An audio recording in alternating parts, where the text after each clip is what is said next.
everyone. This is another Freedom to Feel conversation, and my guest today is Sue Donnellan.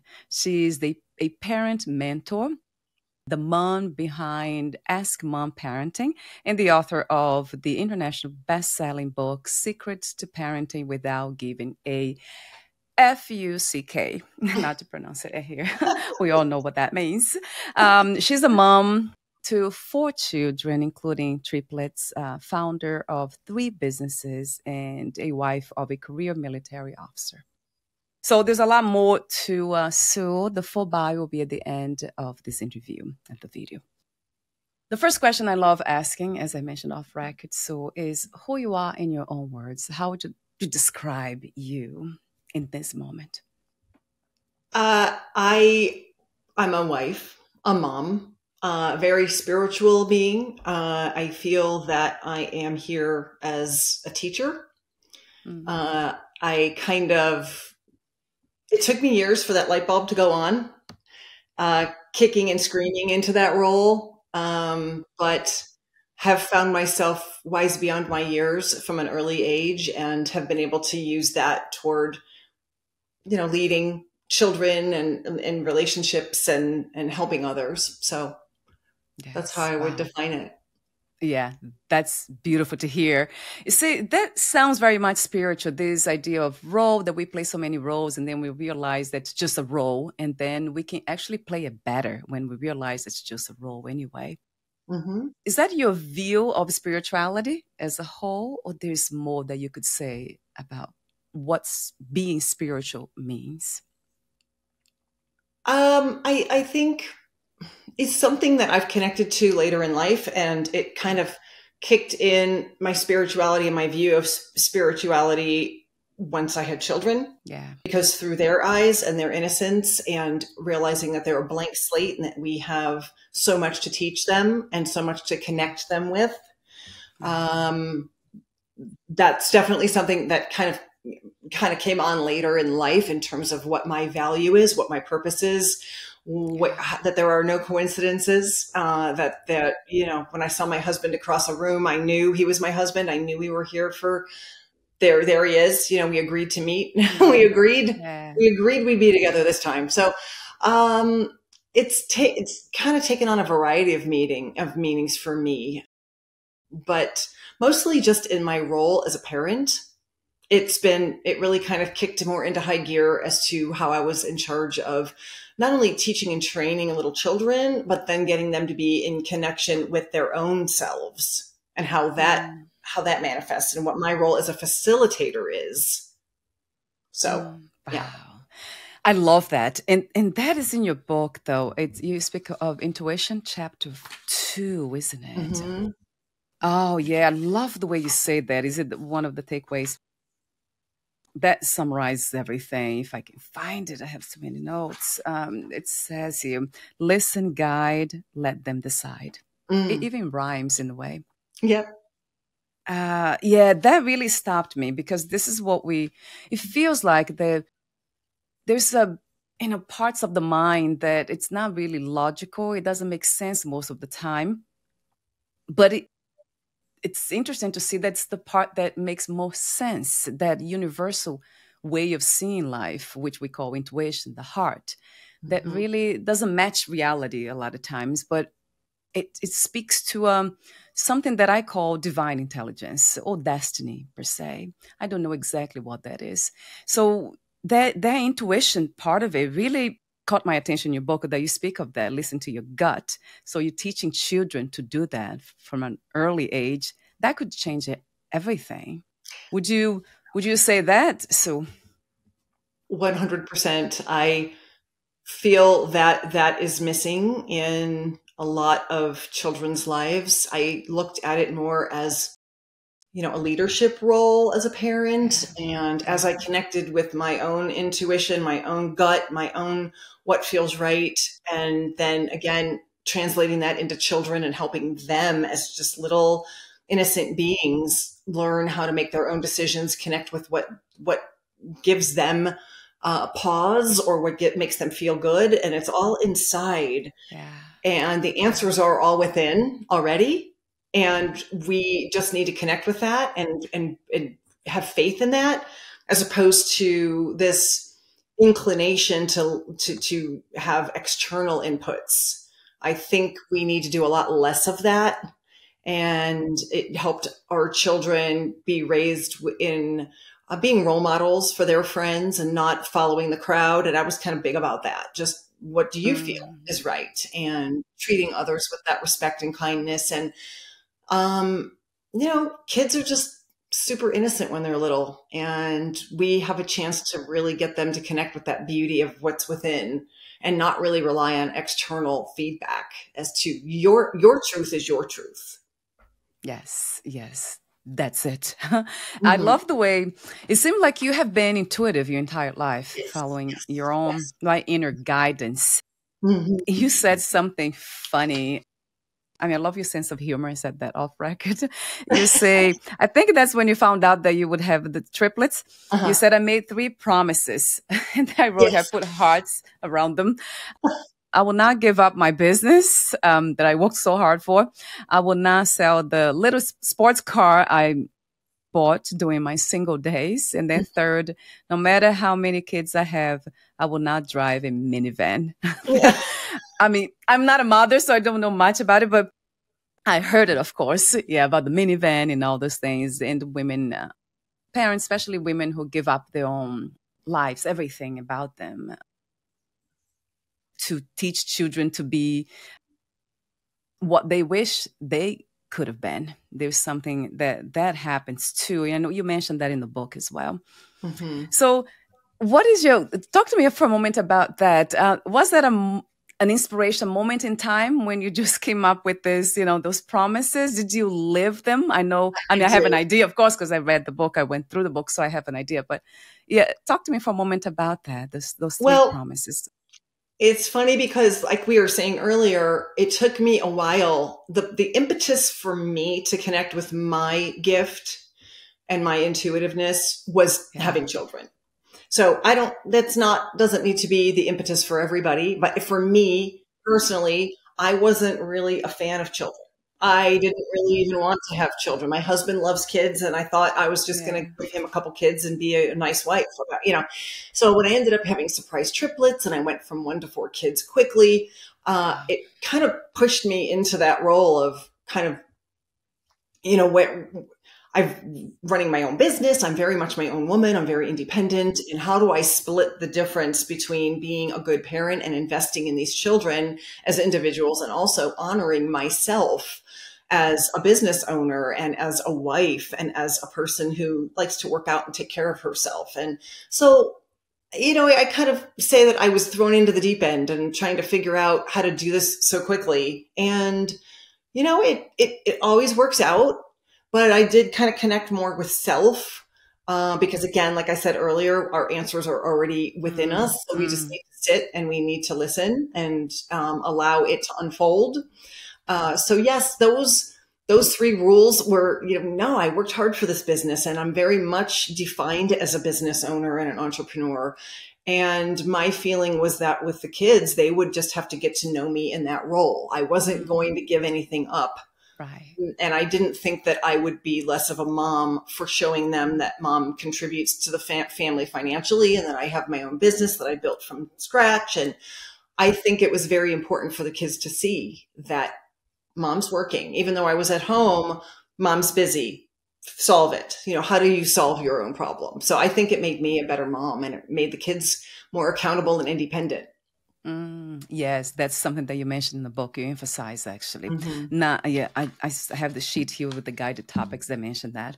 That's true. And I'm not a mother, but I feel like I have been mothering or parenting people around me, my family members, my husband, my dog, but my husband especially. So some of the advice, suggestions you give actually applies to not just parents, like people who have children, moms like you, but us people in general. It's just wisdom. I hear wisdom in your words and the approach. Thank you. Yeah. I agree with you that I get that comment a lot from people that said you don't need to be a parent to get benefit from the book. When I write about in the various chapters, the magic mantra and some of the other things that, I discuss as topics in the book. They will help improve relationships with your friends, with your business associates, whatever. They're just basic foundational principles that apply across the board. I just happen to frame it in the parenting world for this book. But yes, I do get that comment a lot.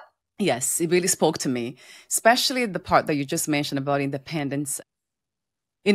My husband, when he is not satisfied, unhappy with something, I tend to try to help him immediately and not let him to explore the possibilities of finding the solution himself. So I usually I just try to solve the problem for him. And it doesn't help. Sometimes it does, but most of the time it doesn't. It does not. And that's why in the beginning of the book, I'm very much that same way. I was very much the same way. It was really a problem. Because, and we do that a lot with, men also, the men in our lives will tend to be solution oriented. And if sometimes we just want to vent and somebody comes in and tries to solve the problem that we don't really perceive that as a problem, but they're coming in and trying to solve it.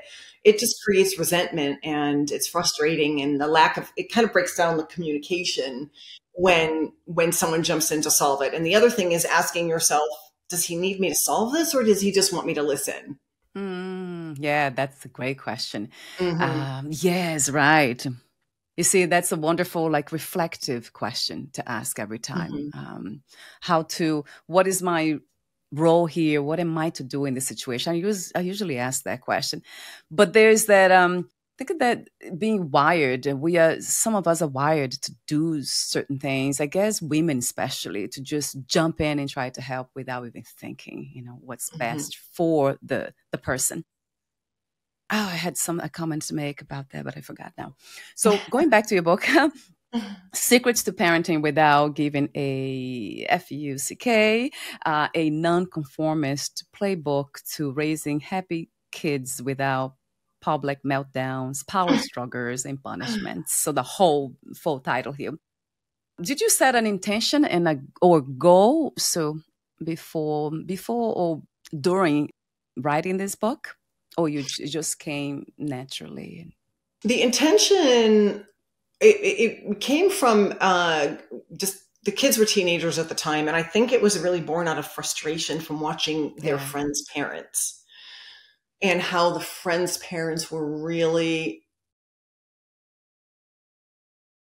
making their lives more complicated and difficult for them and their kids. So by the time the teenagers get a little older, you really want to start backing off and start treating them with respect so that they can make their own decisions. And I just saw what these parents were doing and how that was different from what I was doing. They were ramping up control. They were punishing. They were doing, taking keys and grounding and doing all of these restrictive things that were just kind of blowing up in their faces. And the kids were just feeling like lack of confidence and that the parents didn't believe in them. And whereas by contrast, our kids were being told to go get jobs and go solve it. And, they were being given a lot of slack on the leash and other parents. So I was watching the other parents and I was watching how that was affecting their kids. And I knew how my instincts were to treat the kids and what was working. And I was just frustrated. And one of the chapters that I have in the book about Are You for Sale? I think that was the biggest intention for me. That made me the most angry, was to watch parents say one thing and have an expectation of their children while doing something completely different, or making a threat or telling them that they can't do something, and then changing their mind because they are wishy-washy or for sale. And children really need to rely on you for accountability and for consistency. And so those were some of the things that I saw that we were really kind of messing up our kids, that, it was resulting in lack of accountability. It was resulting in lack of confidence, a lack of respect. And so I just saw, how the different approaches were being handled by the kids differently, by our kids and the other kids, and how just sometimes we just don't know any better. And we're doing the best that we can, and we don't realize some of the things we're saying and doing and how that is affecting the child, or in any relationship, affecting your husband or affecting our friend. If your husband starts to think, well, she thinks I can't solve my own problems, or however our controlling is manifesting in that relationship, is an important thing to kind of put that mirror on ourselves and ask ourselves, what's our part? Wow. Yes. So in a way, the control is really disguised as that help, right? Idea of Right. trying to Right. help, but it's not really. Mm-hmm. It's trying to control, have it my way, Mm-hmm. trying to create reality the way I see it, but not accepting what it is, what's happening out there. That's a big one when it comes to spirituality too. And that's the reason why you started. Is that the reason why, actually, as a question? So the reason you started the book, part one, your relationship with yourself? Right. That's very insightful. Yes, because in the parenting space, everything is about relationships. So whether it's with our friends or our interpersonal relationships with our spouse or whatever it is, but especially with children, what relationship are you creating? And it's very interesting to watch how we treat a random person at the store or our friend with tons of respect, and yet we turn around and just minimize our child. So this was an important distinction, that relationship building and trust is the kind of the foundation of parenting. So your relationship and you can't bring your, whatever you've got, your baggage that you've got, into the relationship with your children without at least owning it on your part. So you need to look in the mirror. You need to sit with yourself. And I do make several examples in the book of me looking back at my childhood, which was a great childhood, but my mom was micromanaging and I lied to her all the time. And I wondered, gosh, am I a liar? Like, why am I lying all the time? And through being a parent now and having the, a wisdom of being an adult, I was able to answer that question that, oh, wow, it's about control. And the only control I really had was to lie about whatever situation I thought she needed to hear, so she would just go away. It was more painful for me to tell her the truth than it was to just make up what she needed to hear. And then I would get in trouble, and it was this thing. So we need to ask ourselves, what are we bringing to this relationship? What past traumas or past situations are we bringing to this relationship? In this case, with our children, or in any relationship. Right. So our relationship with ourselves first needs to be analyzed. And then that translates all the things that we discussed in the first half of the book, the guilt and ego and all of those things. And that gets applied to the second half of the book to help you with your relationship with your child. Yes. You see, step one, relationship with yourself, getting that clear, being able to see that. It takes courage, doesn't it? So to do that work, it's healing work. It's it's not fun. At some point, it's painful, really, but it's necessary. It's so necessary. Yes, it is. To go deeper, really. That's what we're speaking of. Before, I have so many questions here. Before that, I have two questions I would love to ask you before we move on with going deeper into these topics. What is your idea of happiness these days? Oh, wow. I am vibrating with happiness every day, all day. I feel that is from within. It's a comfort level of yourself with yourself. It's letting yourself off the hook, but it's also holding yourself accountable. I never set myself up to fail, meaning that I am willing to delay gratification. So to get the immediate win or the immediate whatever it is I want, well, I need to earn.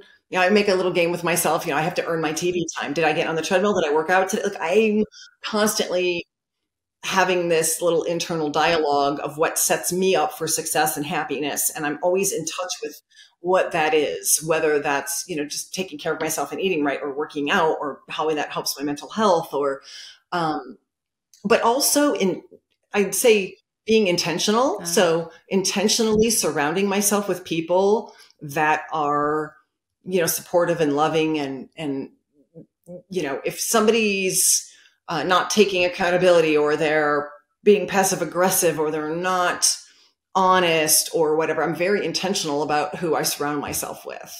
So that includes, my relationship with my husband. That includes my kids, any friends, my work. I'm in my own business, so I'm able to choose what vendors and what people I work with. It's all by design. Mm. So happiness to me is literally my entire existence every day. And that's all been created and manifested by me. Checking in with myself. Is this serving, me? And am I able to serve those in my life that I've got, that I'm near and that are in my life? So it's very intentional, but happiness is it's just in me too. I don't know, I'm happy every day. I heard self-love though, the way you speak, that really, that's coming from that place of self-trust, self-reliance, self-love, really. Mm-hmm. To me, that's the beginning of everything else that we are looking for in life. It's respecting oneself, going in within. So, usually I used to think that way too, happiness, success and all that. But at some point kind of evolved into this concept of peace.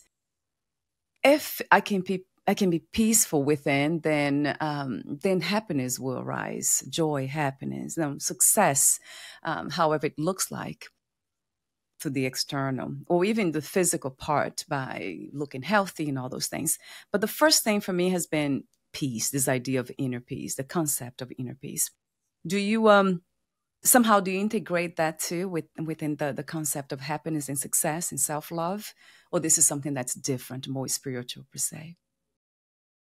I feel that they're sort of synonymous. So peace and happiness. In other words, for me to be happy, I need to have peace. And for me to Mm, have peace, mm, it makes me happy.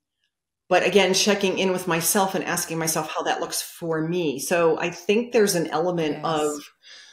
not worrying about what other people think, meaning external effects of social media and what the neighbor thinks and does and so forth. So in my relationships, like with my husband, I'm accepted unconditionally for who I am. Mm, He probably yeah. wishes that I don't swear as much, but he doesn't, he laughs. He doesn't like, yeah, we've all got things that, but this unconditional acceptance, and that's really love and respect. And Yes. again, Ah, with intention, those relationships with my children or my friends, it's all coming from that acceptance, that peace that also brings the happiness. And it's all sort of, I think, interwoven, but it all originates from me. And when it's yeah. originating from me, it's my true authentic self, which I'm giving to others.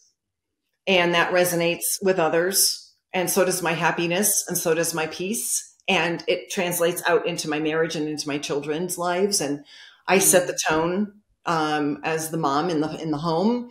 And, I'm the role model. I'm the leader. So if I'm going to give advice, it's going to come from a place of love and respect, that I love and respect you to solve it. But here's my, 2 cents, or here's my take on it. But my kids know that you don't have to take my advice. And if you don't, that's okay. But I'm going to give it to you, and you can, you weigh it. But, yeah, it all kind of, I think I said, is interwoven into one. I think that peace and happiness are one. yes, I absolutely agree. Yes, and I love that you mentioned the word acceptance, right? This Mm-hmm.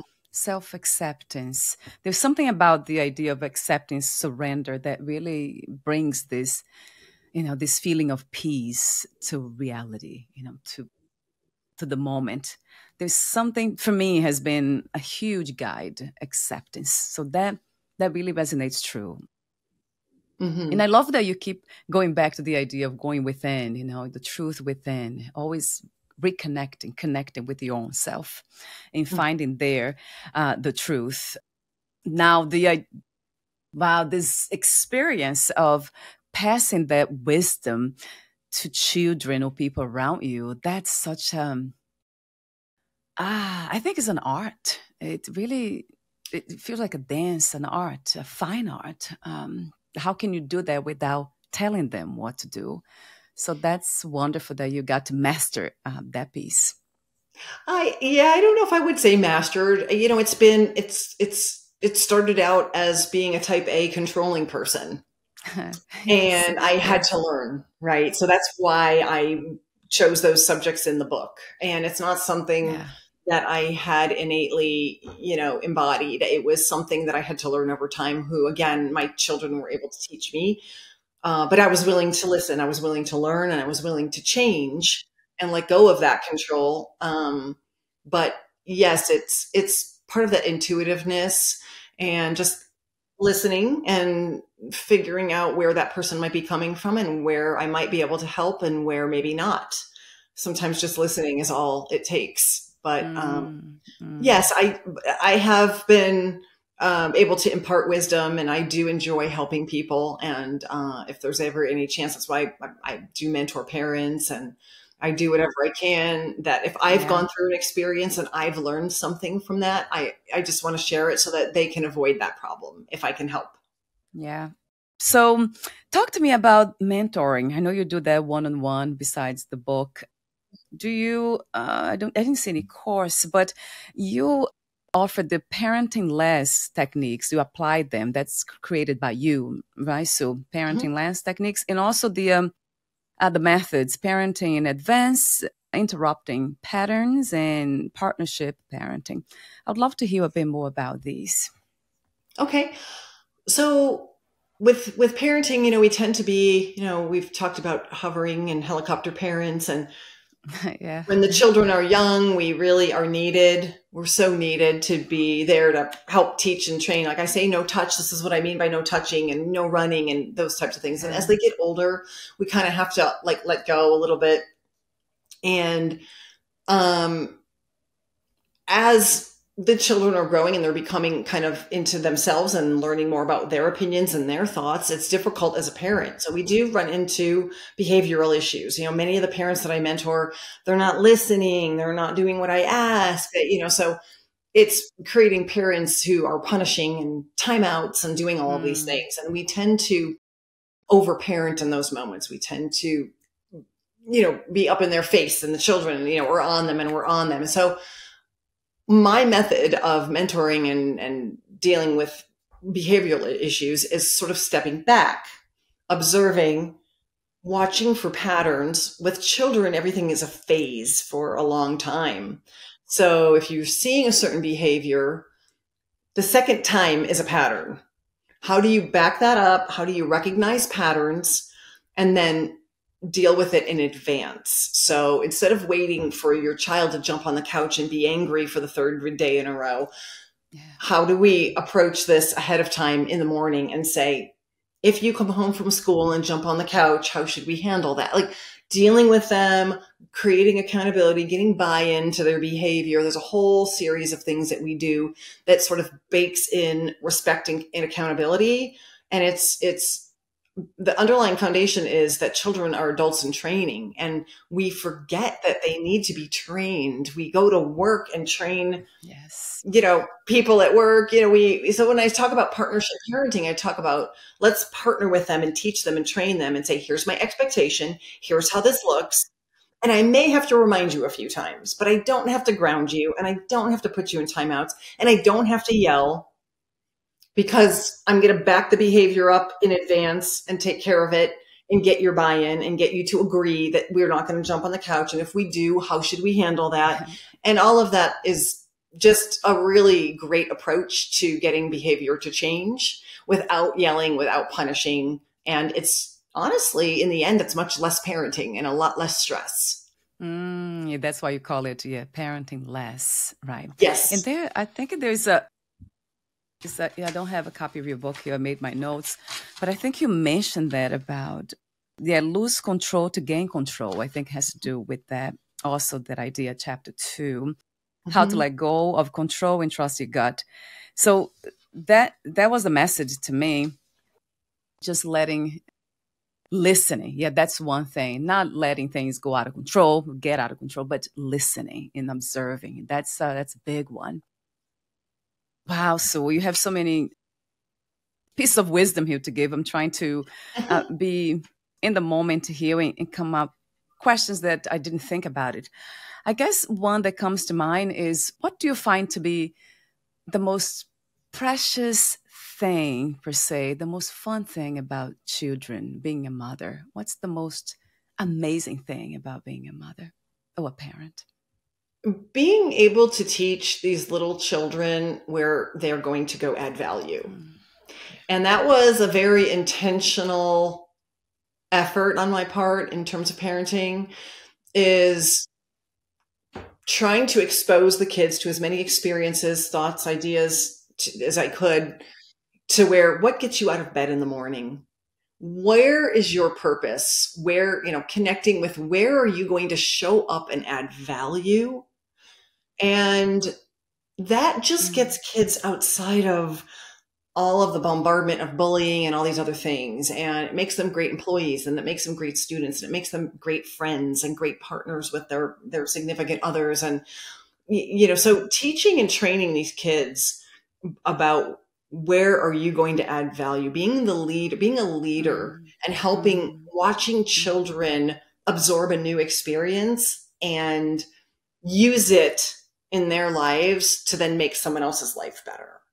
So just really intentionally teaching these kids, where are you going to add purpose? What is your purpose in this world? Connecting with your gut, connecting with your intuitiveness, helping make decisions by listening to yourself and not listening to the noise, not listening to all the social media, not listening to what everyone else thinks, because that's just what they think. That has nothing to do with you. So that's been the most fun part, because to get myself to the point of being able to teach kids about where they're going to add value, I had to put the mirror on myself. So it's made me a 10 times better person. Now I've really learned, I've had to really look deep inside myself and say, well, I am controlling, I am running my own business. I'm used to making decisions, but that won't apply as a mom. That won't apply as a wife or as a friend to be able to tell people what to do. So I may have wisdom, but let me share my wisdom through a series of asking someone questions as opposed to telling them what to do. So yeah, there's been so much of a growth for me as a person from being a mom, but also the joy of watching the kids learn about their purpose. And now that they're all older and they're out just marching to the beat of their own drum and super happy, it makes my heart sing, really.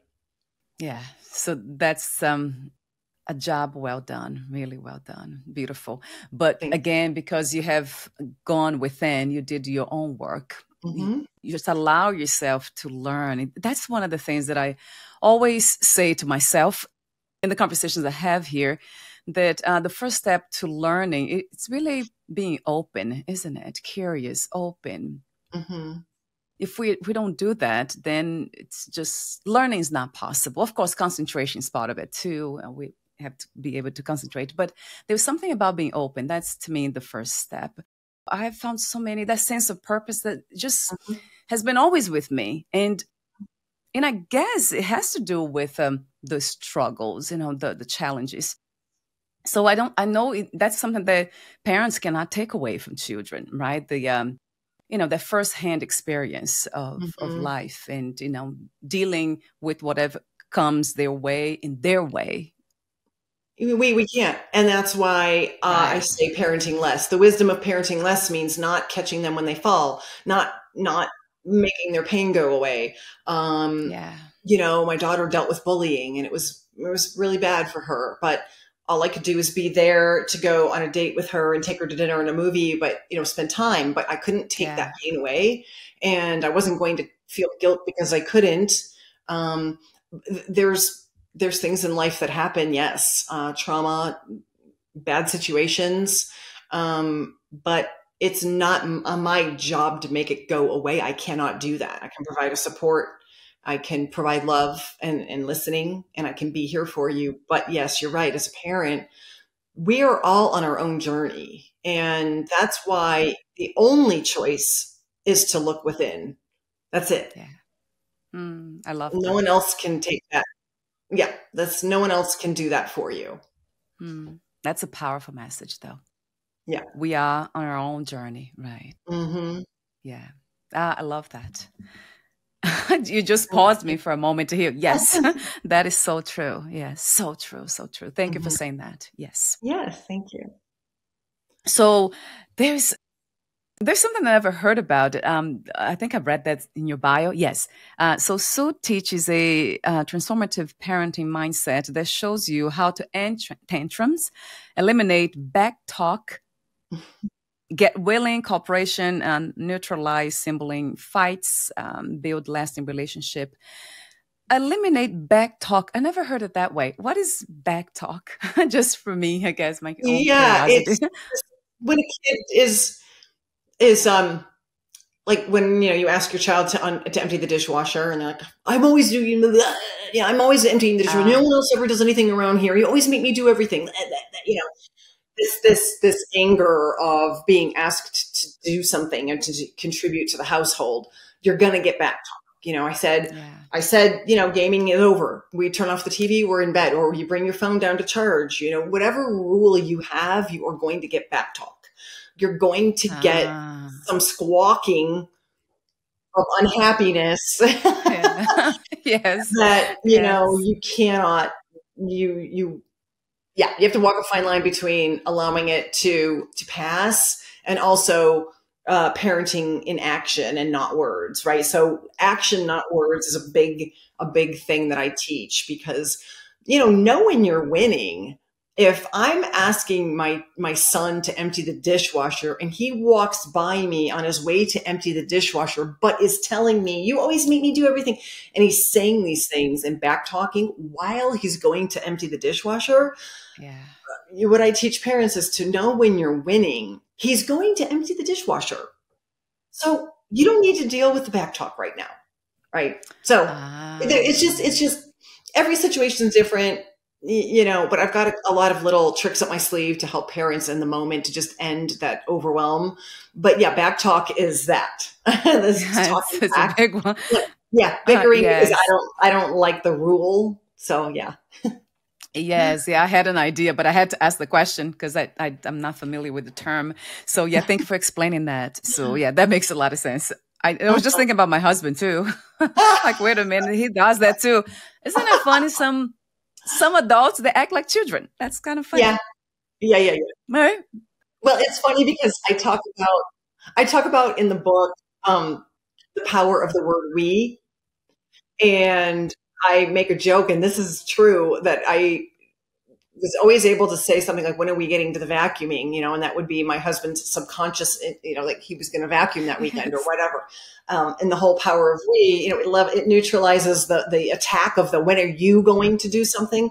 But it sort of eliminates that back talk, right? But it's my way of going, hey, it's your turn to, so yeah, we all do it. We all do it, but right. Just figuring out ways to, communicate in a different way. Yes.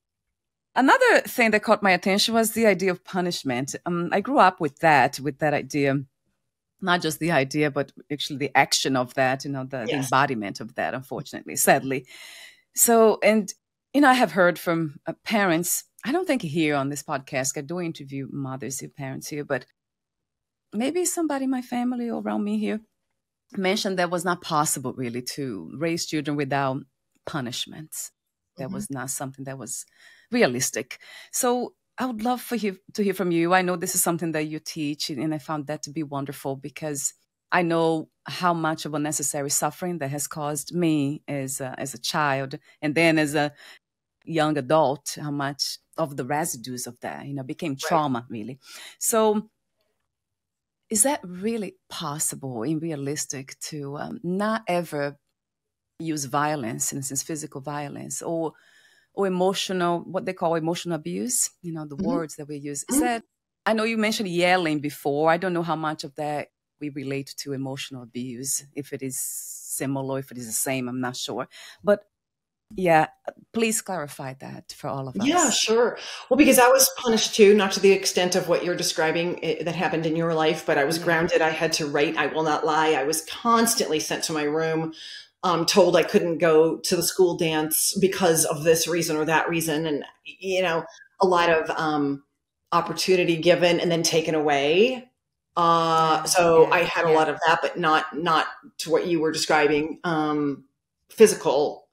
But the idea of punishment It's really just about a redefinition of what we are doing. So the person who says it's not possible to parent without punishing is really trying to say, I don't think I can get my kids to do anything unless I hurt them or threaten hurting them, because that person has not looked inside and studied what other ways there are to motivate a person. So I think any of us, even the person that said you can't parent without punishing, I think if that person was asked the question, is it more motivating for me to have a respectful conversation with you? Have you agreed to certain accountability terms?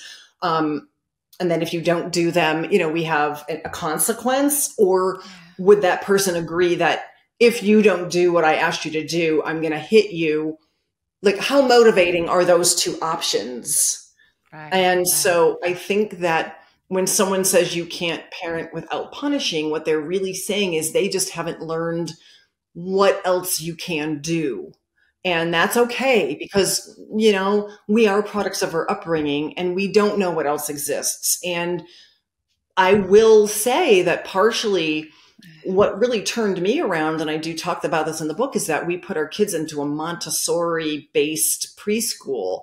And for those that don't know what Montessori is, it's a really great school system that teaches accountability and respect, and little kids are adding value. They're little kindergartners are serving as leaders to the preschoolers, and they have a little peace rug and they solve problems on a piece. I mean, these are things that when you see your preschool child learning, you just want to take all those techniques and grow with them. So I think that, 100% it's possible to raise kids without punishing, because we've done that with 4 of them.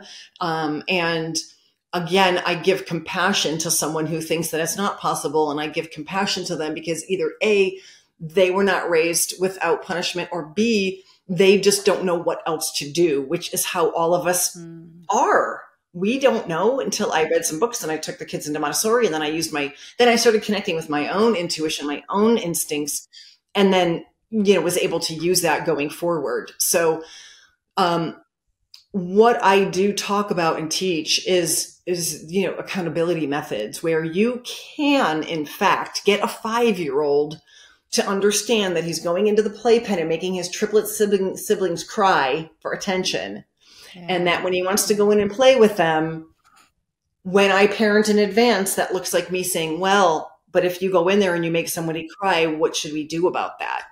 And when he agrees to what his consequence should be, if he chooses to make them cry, and those are all baked in words. What do you choose? What do you agree to? So then when he makes his agreement and we've come to terms and I let him go in and play, and they come, and 30 seconds later, the kids are crying because I'm being tested as a parent, because I'm a leader, so I'm going to be tested. And I walk over and say, what did we agree to?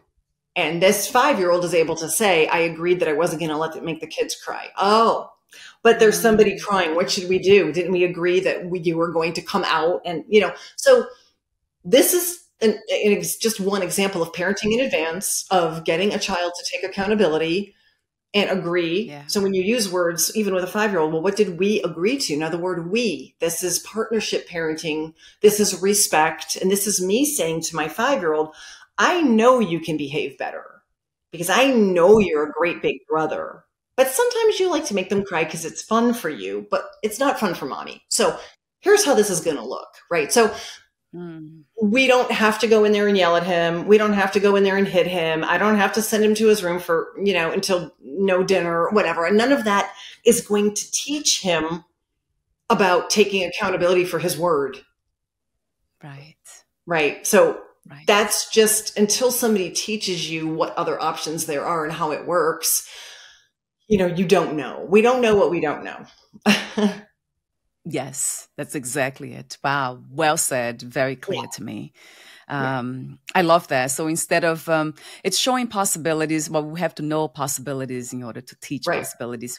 And then also having conversations. It's all about that. For some reason, I think you mentioned in the book too, that, some parents, they believe that children will not understand, won't be able to have certain conversations. But it's not true, right? You just gave a beautiful example. Now you can have a conversation and they will understand, and this is something that they will learn. If not in the moment, eventually they will reflect upon that. So it's trusting their ability to learn, which that's all they do. Children do all the time, right? That's a beautiful way to put it, trusting their ability to learn, because they are adults in training. Yeah. So you're trusting that ability that they will learn. And who are they learning from, if not you? Right. So that patience, that parenting in advance, that all of these things that's on you. If you're not doing it, who else is going to do that? That's so it starts with us, and it starts with us looking in, understanding what we're bringing to the table from our past, understanding that cycle can be broken with intentional thought from us. No one else can break the cycle of your past but you. Right. So if you just are honest with yourself and you understand that you don't want to take that abuse or punishment into the relationship with your children or with anybody else, it's just intentional thought. It's ownership of what you're bringing to the table in that relationship. One of the things I was going to say as you were talking is one of the biggest things parents don't realize they can do is ask the child. We get so bogged down in we need to always have the answers. I always need to come up with the answer and the punishment and the reward or whatever. But you can ask your child, you can say to your 15-year-old, well, what do you think would be a fair curfew? Well, most parents think, well, that's just, why would I ever ask them? Because it's the beginning of a negotiation and it's the beginning of accountability. Of course, a 15-year-old is going to go 2:00 in the morning. Oh, okay. I can see why you'd say that. But I say 11. How do we meet in the middle? And then you get the buy-in and you get the agreement, right? So these are things that you can do with any relationship.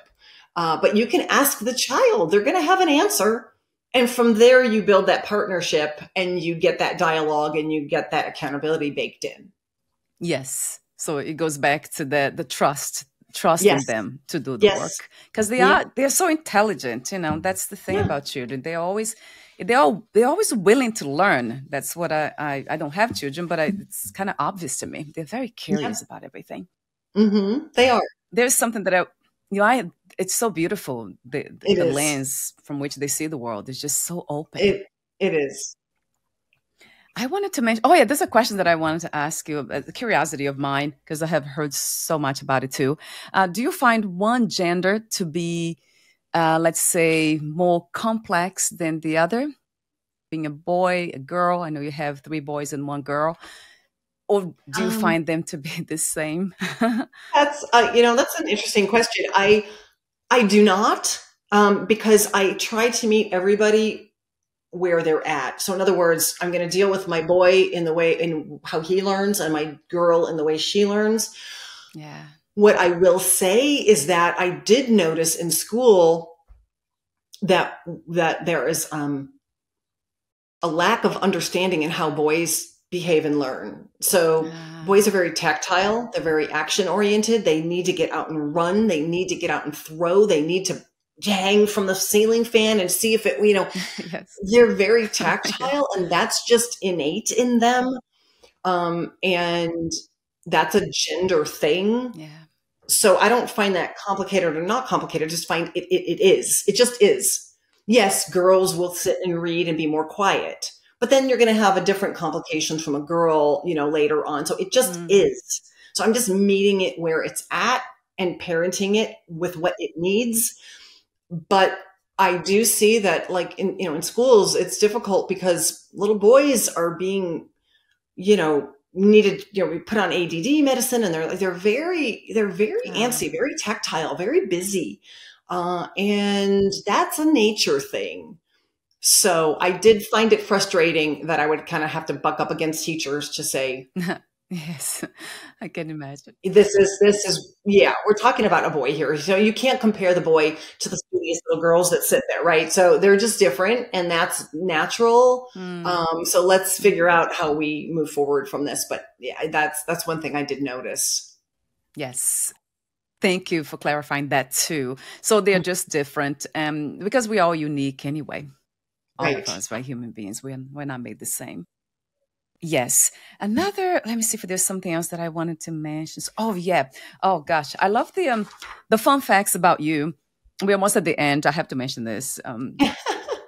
It says your bio says it's really great. And in her free time, she's also a mom of two dogs. Yeah. Mhm. And then she discovered a cure for hiccups. So that Yeah. stopped me. I'm like, I have to ask her that because the other day I had hiccups and I didn't know what to do.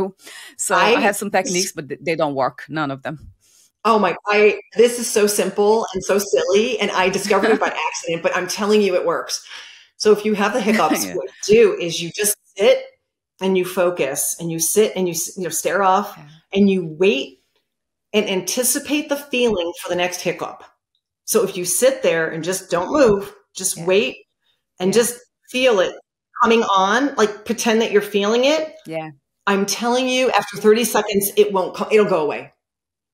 It goes away. Ah. I mean, there's no no science behind it, but it works Yeah. 100% of the time. And if it doesn't work the first time, it's kind of like meditating where, when you're Yeah. meditating and you're just got all these thoughts, you have to learn to just clear it.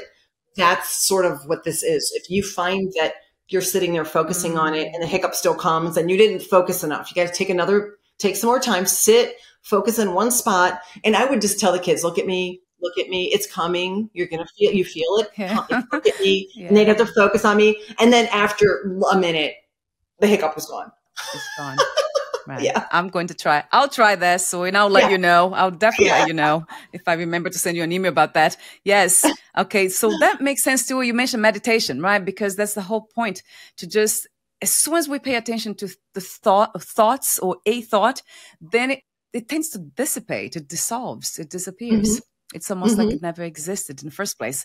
So I'll try that. I found that to be fun, reading, That's you fine. call the Yeah. fun facts for a reason, because it Yeah. is fun. Yeah. Yeah. So I want to thank you for being you, Oh, doing this beautiful work of educating parents, but also educating humans in general. You pass a lot of messages to me, and I'm not a parent. So your wisdom, it's just goes beyond just parents, mother or father. It's really, it spoke to my heart.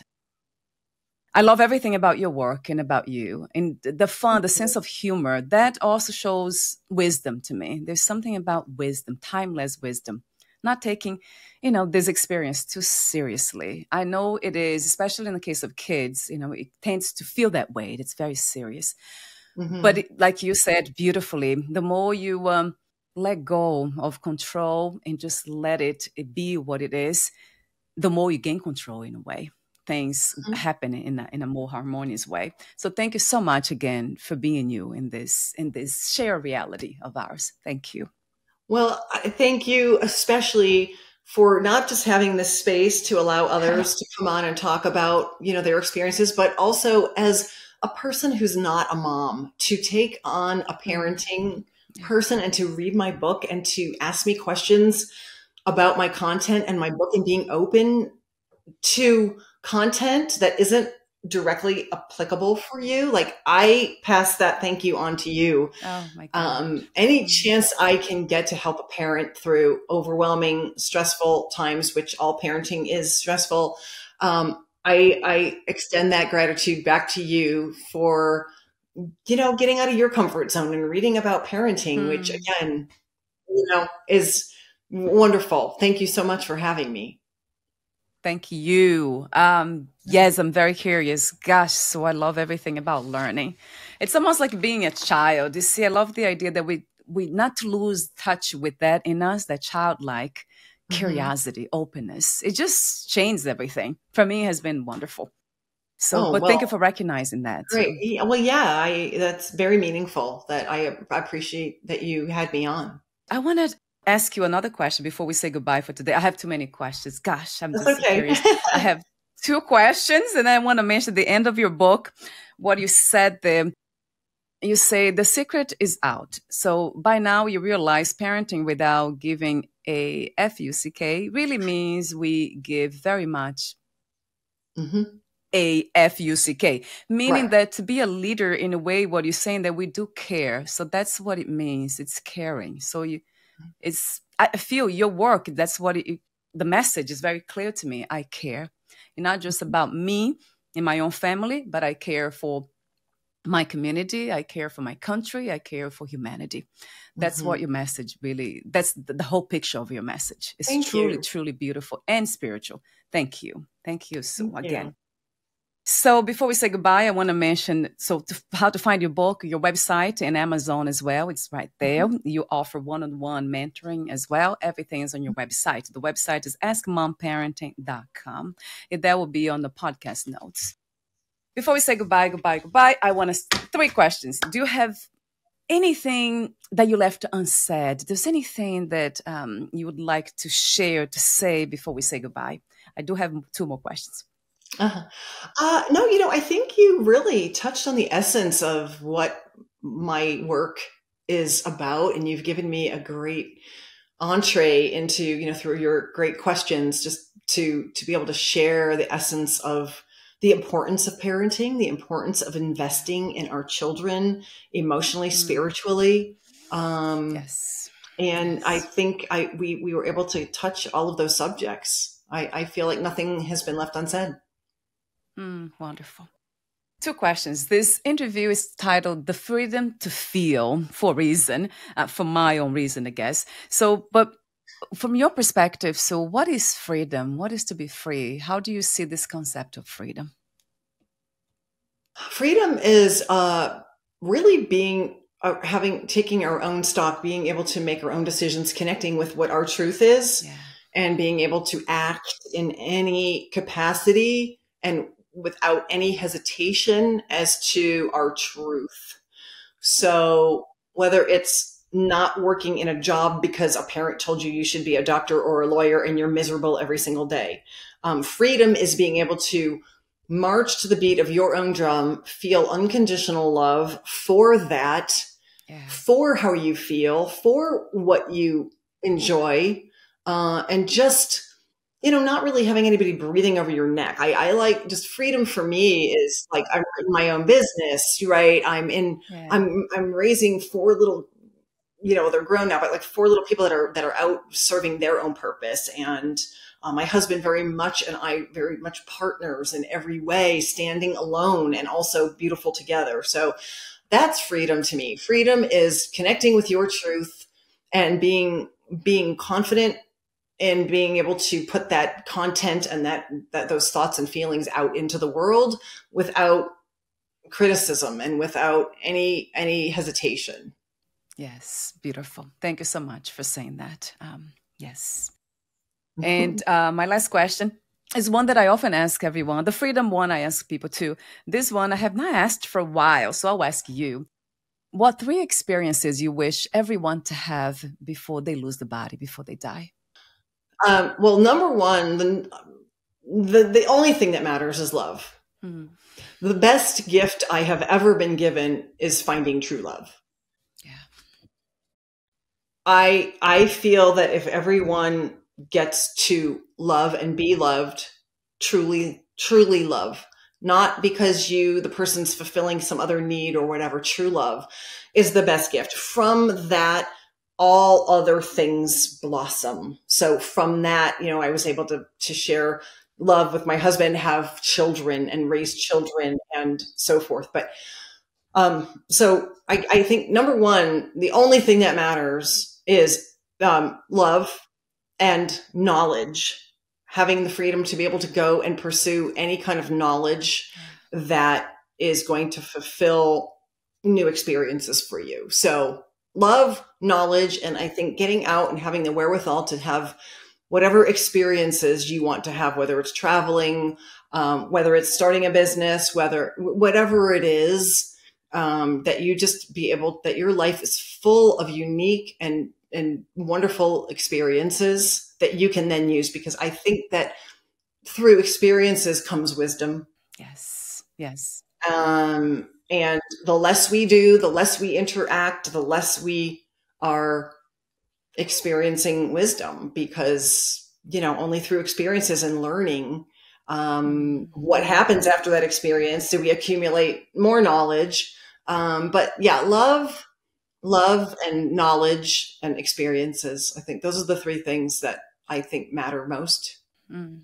And they're intangible, right? Mm. Yes, yes, yes, yeah, a billion times. Yeah, beautiful. The knowledge piece, yes, yeah, absolutely. Yeah, the more we know, and then applying that, they might call it wisdom, the application of knowledge, but knowledge comes first, right? Experience, knowledge, yes. And love, I love that, what you said about unconditional love. I heard somebody saying that here. I think she or he said, if your children are loved unconditionally, then they will have no problems in life. They will become capable, beautiful human beings.